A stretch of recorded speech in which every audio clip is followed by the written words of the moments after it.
요즘은 많은 사람들이 경제적 자유를 얻을 수 있다고 여러분을 끊임없이 유혹하고 있습니다.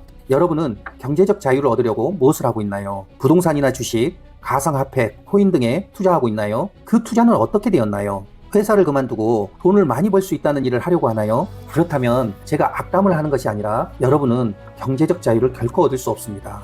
그런데 투자를 통해 이익을 얻었다는 사람들이 있습니다. 이런 사람들이 대부분 자신처럼 될 수 있다며 여러분을 투자하라고 유혹합니다.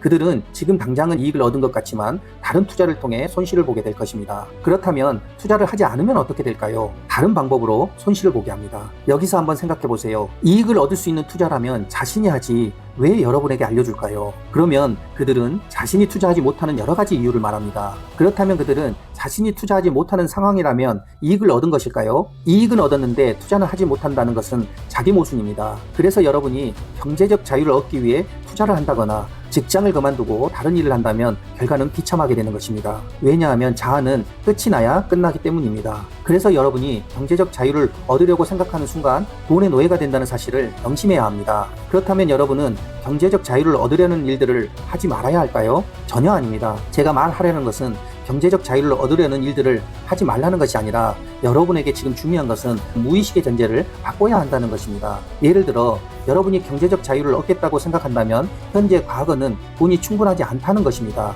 여기서 중요한 것은 여러분에게 지금 돈이 얼마나 있고 없고는 아무런 상관이 없습니다. 비록 여러분이 돈을 많이 가지고 있어도 돈이 충분하지 않다고 생각한다면 여러분의 현재 과거는 가난한 것입니다. 이처럼 여러분이 의식적으로 경제적 자유를 얻으려고 한다는 것은 무의식에는 현재 과거가 가난하다는 전제가 있는 것입니다. 그러면 상호우전성의 법칙에 따라 여러분이 경제적 자유를 얻으려고 할수록 현실은 가난하게 됩니다. 왜냐하면 무의식에 가난하다는 전제가 있으면 현실을 가난하게 만들어야 무의식은 좋아하기 때문입니다. 한번 생각해 보세요. 여러분이 경제적 자유를 얻으려고 했던 일들은 모두 가난하게 되기 위한 일이지 않았나요?